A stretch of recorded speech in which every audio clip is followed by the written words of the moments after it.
It's time for another episode of Gospel Preaching Live, brought to you by the Kearney Church of Christ, which meets at 406 North Clark in Kearney, Missouri. Make plans to come out and visit the brethren, who look forward to seeing you. And now the host of Gospel Preaching Live, Richard Dodson. Okay, welcome to Gospel Preaching Live. My name is Richard Dodson, and I work as a minister at the Kearney, Missouri Church of Christ. And I'm glad you joined me every Thursday evening at 7 p.m. and Sunday evenings, like tonight at 6 p.m. Try to get online and share a message from God's Word, and we pray that you'll find it beneficial. Now, if you do find it beneficial, hey, share it. Like us and share it. Try to help us get the message out to as many people as possible. If you have any questions about this lesson or any of the lessons that we may present, you can leave comments in the comment section if you're on Facebook and YouTube. Or if you're listening on podcast or the radio show, you can call or text 816-686-9517. That's 816-686-9517. Keep in mind, I am in the Central Time Zone. You can also email me at gospelpreachinglive@gmail.com. That's gospelpreachinglive@gmail.com. Love to hear from you. Okay, this evening we are going to be, it's more Bible basics, I kind of think. We're going to try to establish this year more of a pattern of teaching the basics instead of getting into some of the weightier matters of the law. Needless to say, I think it needs to be said. And that's what the reason for the topic tonight. We are going to be talking about God's family. Now, I'm not talking about his spiritual family, like you probably experienced when you went to church this morning and you were with God's people. That's a great family, and that's God's family too. But I'm talking about the unit, the family unit that is established on this earth. And so many times we try to see people they're trying to reinvent the wheel. They're they want to make something that God created better. And you just can't do that with God. As we're going to see, God's work is perfect. And so it's important for us to listen to God's instructions concerning God's family and to follow it if we want that family to thrive. Now, for instance, in Psalms 127 and verse 1, it says, unless the Lord builds the house, those who build it labor in vain. So if you want to build a family, then you're going to have to understand that you're going to have to follow God's plan, or it's not going to be what it needs to be. If you want your family to be everything that you could possibly imagine as far as, righteousness and being supportive, then you're going to have to follow God's plan. If you don't follow God's plan, you're just laboring in vain. It's not going to be what you think it should be. But all too often people get caught up in their own ideas about, I can make this work. I can do this and I can do that. And we can have a successful marriage. And people have been saying that for many, many years, and it usually doesn't happen. And why? Well, Ecclesiastes 3:14 makes it very clear. I perceive that whatever God does endures forever. Nothing can be added to it nor taken from it. God has done it, and so that people fear before him. Deuteronomy 34 makes it very clear that God's work is perfect. And that's what he's saying here. God's work endures forever. In other words, when he established the family unit and the order in which that family is to behave, then we have to understand that's perfect. And you shouldn't add to it. You shouldn't take anything from it. But like I said, many people are trying to take away from it. That's why, for instance, we have people trying to reinvent marriage. Many people nowadays don't believe in marriage. You can just live together and have a family, and that's not right. And then, of course, there are those who are practicing two people of the same sex having marriage, thinking that they can provide for their children the way, if they adopt children the way that they should. And again, that goes against God's plan. You're taking away from it, you're adding to it. That's not what God intended. And so, like I said, tonight's lesson, we are going to talk about what God intended for his family. And then hopefully we can get out and start working on that, and we can make our families everything that God intended for them to be. So let's start off by talking about the marriage. The marriage that happens between two people. Jesus was asked in Matthew chapter 19 about divorce, because Moses allowed divorce. If you gave them a letter, then Moses allowed divorce, and they wanted to know what Jesus thought about that. And of course, that never was from the beginning allowed. But there's a lot more in that section than just what he allows for divorce. And verse 4-6.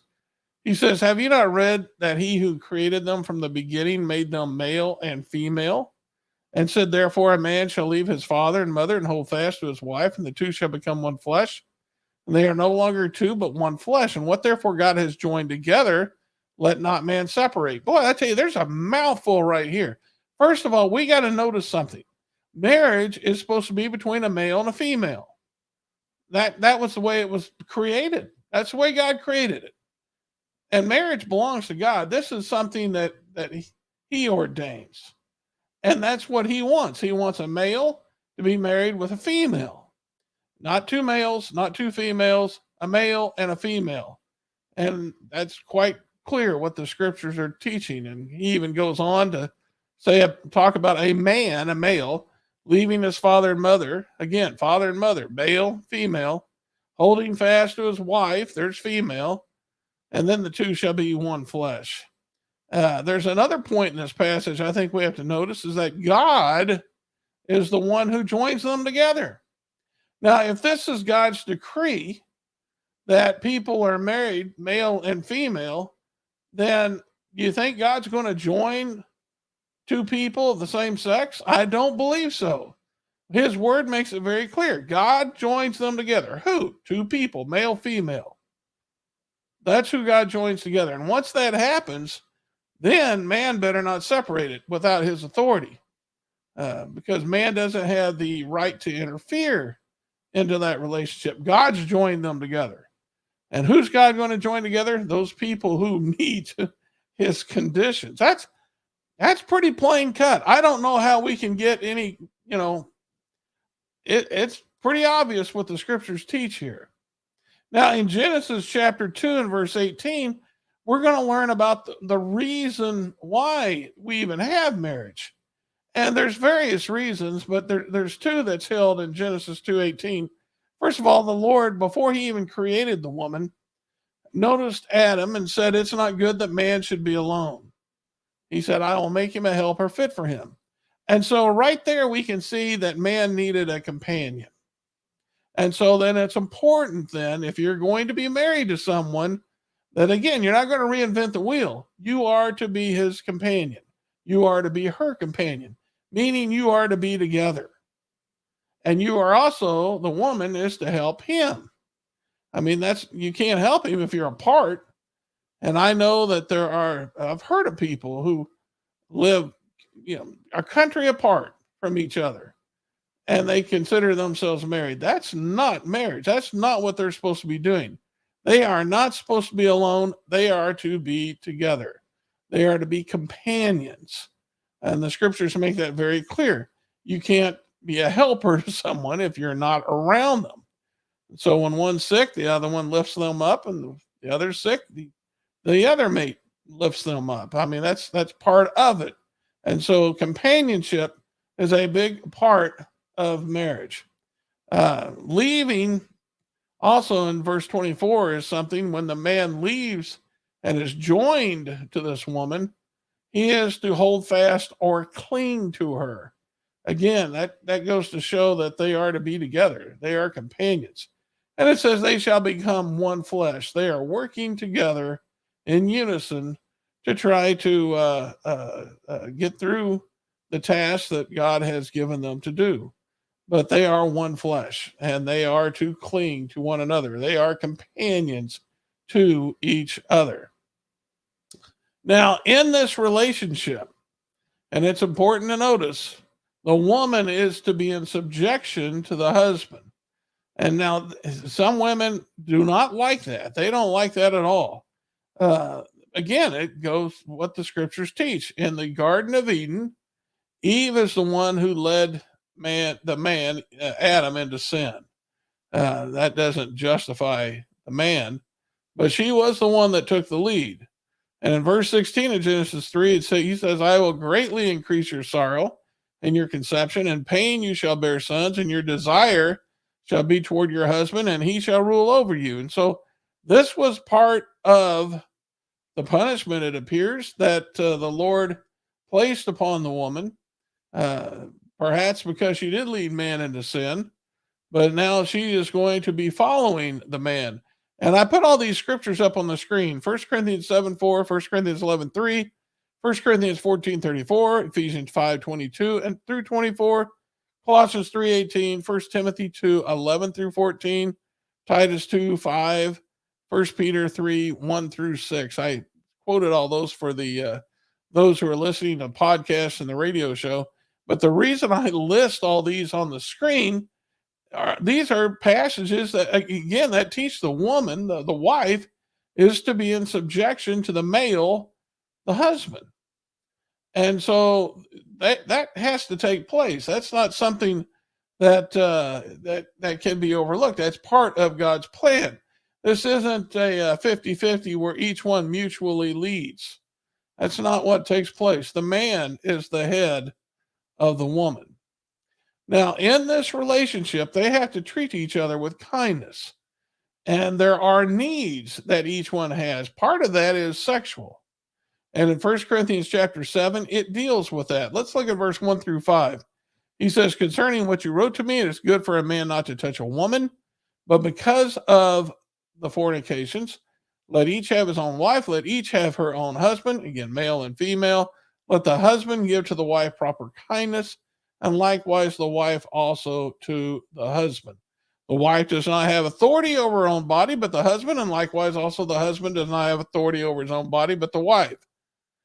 Do not deprive one another, unless it is with consent for a time, that you may give yourselves to fasting and prayer, and come together again, so that Satan does not tempt you for your incontinence. Okay, what this passage is teaching is that each person in this marital union has sexual needs, and it is the responsibility of the opposite one to satisfy that sexual desire. Now, it doesn't matter if one has a stronger sexual desire than the other. It's the other's responsibility to make sure that gets satisfied. And so you can't use sex as a means of punishing your mate. You can't use sex as a means of motivating your mate. If they're desiring it, if they're needing it, then you have to satisfy them. That is your responsibility in that relationship. He goes on to say, do not deprive one another. So now he's giving a reason why you can, and it's for prayer and fasting. But you need to be careful.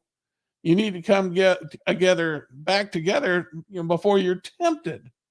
So this is something that a man and a woman, they have to work on. I mean, there's nobody governing this, but the man and the woman and God knows what's going on. And so the Christian couple needs to recognize that they have that responsibility in their marriage, and that they're going to work to satisfy that. Now, there also is things that the man needs to do in order to lead the wife. I mean, he doesn't need it to lead the wife, but it's part of his responsibility, and leadership is one. It says in Ephesians 5:25, husbands, love your wives. Well, isn't that nice? A husband has to love his wife. Well, a lot of men have different definitions of love, but Jesus didn't leave it up to the man, did they? Jesus said, love your wives as Christ loved the church and gave himself up for her. Okay, so he made it very clear the kind of love you're supposed to have for your wife. It has to be something where you're devoted to her and that you're willing to die for your wife if necessary. You're willing to sacrifice for your wife. That's a pretty deep love. He goes on in verse 28 and 29, in the same way husbands should love their wives as their own bodies. He who loves his wife loves himself, for no one ever hated his own flesh, but nourishes and cherishes just as Christ does the church. And then he goes on in verse 32 and 33, this mystery is profound, and I am saying it refers to Christ and the church. However, let each one of you love his wife as himself, and let the wife see that she respects her husband. All right. Well, Jesus made it pretty clear. He drove that nail right in there. He told you exactly, gentlemen, how you're supposed to love your wife. You're supposed to love her as Jesus loved the church, and that is a sacrificial love. And so it's not about what you want. It's about what's best for your family. And when you realize there's something that's best for your family, your wife, that has to come first. It's not about you. It's about your wife. You're looking to see what you can do for her betterment. And so that's something we have to understand. That's what Jesus did.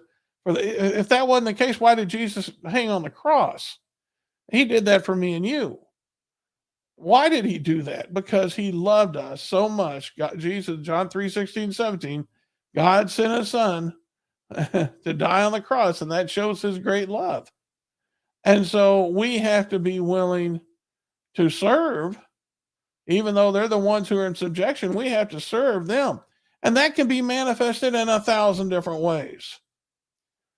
And when I was younger, I remember having a toothache, but I didn't have the money for my family to go to the dentist. I could send my child for checkups. I could send my wife for checkups, but I didn't have the money to do that and me to get that toothache fixed. Well, I made sure my wife and my child got to the dentist, but I waited until I had the money to get my tooth fixed. I wasn't going to make them go without. I made sure they were taken care of. And that's what we're talking about. We're talking about being willing to sacrifice and even suffer in order to put your wife first. That's something that's very, very important. And the man must be willing to do that. Proverbs 20 and verse 6 and 31 and verse 10 makes excellent points. And I think we need to bring this up now. It says, many a man, in 20 and verse 6 of Proverbs, many a man proclaims his own steadfast love, but a faithful man who can find. How many women have I heard say, oh, this man, he said he loved me. He said he loved me, and then he left me. Well, that's what Proverbs 20 and verse 6 says. And it's hard to find someone who says they're going to love you and then stick around. But with God, all things are possible. And if you look for a righteous man, and the best place to find one's at church. You want to find good people, you go to places where good people go. And if you want to find a faithful man, go to church. But it says, many a man proclaims his own steadfast love, but a faithful man who can find. You can, if you let the Lord help you look. If it's his will. He may have a different idea for you. Who's to say? But the same point's made in Proverbs 31:10 when it says, an excellent wife who can find. These things are something you have to look for. You have to search for. And if you are a single person, that's somebody you need to pray for. Let the Lord lead you. Understand, if you find such a woman, the Bible says she's more precious than jewels. You search for jewels. People go searching for gold. There's nothing wrong with searching for an excellent wife. And again, you have the Lord on your side if you're a righteous individual. The best place to find, and I'll say it again, the best place to find these type of people are at church. Now let's talk about the children, because the children is part of God's family as well. In Ephesians 6, verse 1-3, it says, children, obey your parents in the Lord, for this is right. Honor your father and mother. All right, obey your parents in the Lord. That means If they give you something to do that does not conflict with God's law, you need to obey it. So cleaning your room doesn't there's no conflict there. All right. You got chores to do. That's not a conflict. Get it done. And I doubt they're going to tell you to stay home from church or miss church. That's not something that you need to be doing. But I haven't ever heard, I guess in some cases parents might, but for the most part, children need to obey their parents. And in so doing, they need to live their life in such a way as they honor their father and mother. And we'll talk a little bit more about that as we go along. But there is a type of son in Proverbs 20 and verse 20 who will curse his father and his mother. And God's not happy about that. He says his lamp will be put out in utter darkness. In other words, you are putting yourself in jeopardy of hellfire if you are not bringing honor to your mother and father. If you curse them, then yes, you are accountable to God. Now, a child who brings honor to his mother and father is living their life in such a way as to bring honor to the family. And when they get older, the parents are going to be proud to say, this is my son or this is my daughter. And that's the way you want to live your life. You want to live your life in such a way as to bring glory to God. And in so doing, you are going to honor your mother and father. Now, something you have to understand, children, in Ephesians 6 and verse 4, fathers, do not provoke your children to anger, but bring them up in the discipline and instruction of the Lord. It is the father's responsibility to make sure this is done. With the wife's help, but he is to teach the children. He is to discipline the children. And that discipline is to teach them to respect authority. Proverbs 22 and verse 15 says, folly is bound up in the heart of a child, but the rod of discipline drives it far from him. And so discipline has to be maintained in the family unit, especially with the children, and it has to be administered to these kids. Or if they'll never learn to respect authority, they're not going to respect your authority.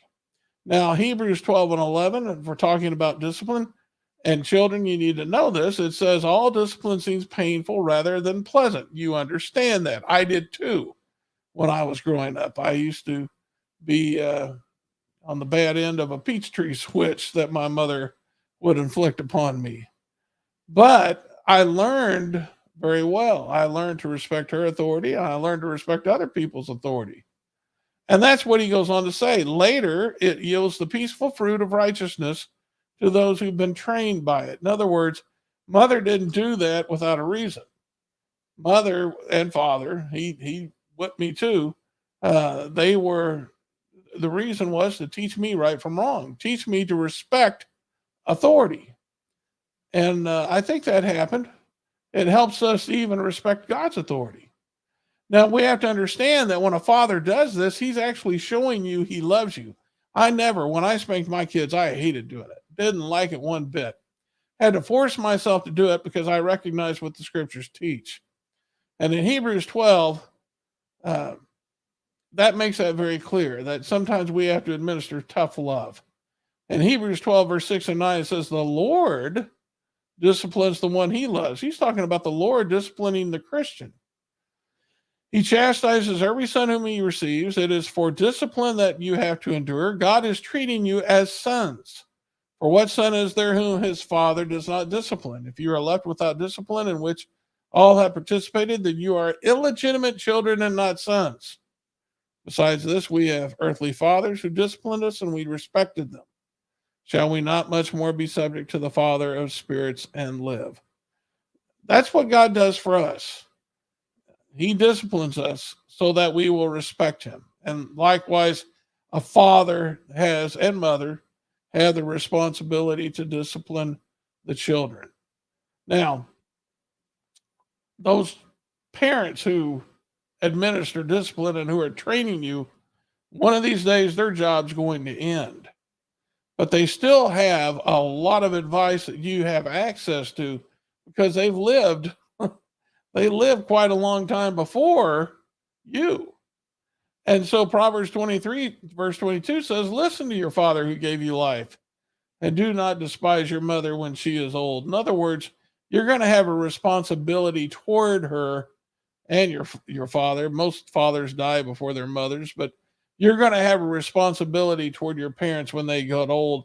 They take care of you when you're young. You're going to have to take care of them when they're older. 1 Timothy 5:4 makes that very clear. If a widow has children or grandchildren, let them first learn to show godliness to their own household and to make some return to their parents, for this is pleasing in the sight of God. And he goes on to say in verse 8, if anyone does not provide for his relatives, especially for members of his household, he has denied the faith and is worse than an unbeliever. I don't know how you can become worse than an unbeliever. Moses wasn't allowed to go into the promised land because of unbelief. I don't know how you can get worse, but God is not pleased. He is not pleased with those who do not take care of those in their own house. And so showing honor to your mother and father is a lifelong, it's a lifelong, as long as they live, it's something that the child has to do for their parents as long as they're alive. And it's something that's very important. Let's finish with the grandparents. And I don't mean to miss out on aunts and uncles and cousins. And, they're very much a part of this as well. But for time constraints, I'm just limiting this to the marriage, the children, and the grandparents. And there's some things that the scriptures teach about this. In Genesis 2 and verse 24, a man shall leave his mother and father and hold fast to his wife, and they shall become one flesh. A grandparent, or the older of the two, have to understand that their children more than likely are going to marry one of these days, and it's important that they can leave and cleave, and that there's no room in their marriage for a meddling parent or in-law. There's no room in it. And so you need to butt out. You need to leave it to them. This is their business now. Once they're married, it's their business. And so you got to let them leave because they have to cleave. That's what the Lord has intended. Now, as a grandparent, you understand how important it is at this point to have a good name. And hopefully you can impress your reputation and the value of it to your children, and should have already done that, but also to your grandchildren. Proverbs 22 and verse 1 says, a good name is to be chosen rather than great riches, and favor is better than silver and gold. A good name, a good reputation. And hopefully, as I said, you've already established a good reputation. And so you need to make sure that your name that's going to open doors for you. If your name has a good reputation, then your children, that's going to open doors for them. Your grandchildren, it will open doors for them as well. But if you have a bad reputation, it will close doors for them. So children need to understand how important it is. And that's why you need to impress upon them that they be good, so that they too someday can give a good name and pass that on to their heirs. In Psalm 71 and verse 18, we read, so even to the old age and gray hairs, O God, do not forsake me until I proclaim your might to another generation, your power to all those to come. And so in other words, what he's saying is, you need to tell your children, your grandchildren, as you get older, as you would when your children were younger. You need to proclaim God's teaching. You need to show them how to have a good name. And if you do that, you're fulfilling your responsibility as a grandparent. Now, the youth, in Leviticus 19 and verse 32, we have a command. He says, you shall stand before the gray head and honor the face of the old man, and you shall fear your God. I am the Lord. Yes, it's very important that you do not look down upon your grandparents. You need to honor them and respect them and listen to them. In Proverbs 16 and verse 31, that gray hair that you see on your head, according to the Lord, is a crown of glory. And so we need to look at it as such. But as for the grandparent, in Proverbs 17 and verse 6, it says, grandchildren are the crown of the aged, and the glory of the children is their fathers. So in other words, it's a blessing for the grandparents to be able to enjoy their grandchildren. And so that's something that we have to understand. That's a blessing from God, and that just as children need to be, we need to cherish them. We need to cherish our grandchildren as well. Okay, that's all I have for you this evening. I'm out of time. That's all I wanted to say about God's family. Keep in mind, this is the only way it's going to work. You got to follow God's plan. If you don't follow God's plan, then the family unit is not going to be what God designed for it to be. If you want it to be everything that it can be, then follow God's plan, and you'll have a successful family. If you're ever in Kearney, Missouri, hey, come and look us up. We meet at 406 North Clark every Sunday morning at 9:30, 10:30 for Bible study, or 9:30 for Bible study, 10:30 for worship. You can learn all about the church by going to kearneychurch.com. If you like this lesson and you want to hear more like it, listen to KPGZ 102.7 FM every Sunday morning at 7 a.m. You'll hear a lesson just like this one. And if you're outside of Kearney, you can stream it on your mobile device.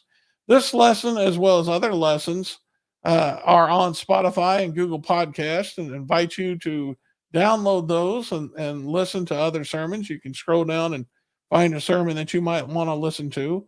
And Berean Spirits is a Bible study that happens online between me and two other preachers that airs every Thursday morning at 10 a.m. on Facebook and YouTube. You can find access to it by going to kearneychurch.com, pressing on the Facebook, YouTube, and Berean Spirits app. I'd like to invite you to do so and take part by making comments in the comments section. But if you miss it and you want to listen to it as a podcast, that'll be there too. Just look for Berean Spirits and it'll be there for you. Okay, that's all I got. Lord willing, I'll be coming back to you again this Thursday at 7 p.m. Until then, remember, this is the day the Lord has made. Let's rejoice in it and be glad. This has been Gospel Preaching Live. Join us each week as truth is taught, faith is examined, and beliefs are challenged. Be sure and hit the like button so you can be notified of future episodes. And to watch past episodes, go to our website, kearneychurch.com. This has been a work of the Kearney Church of Christ.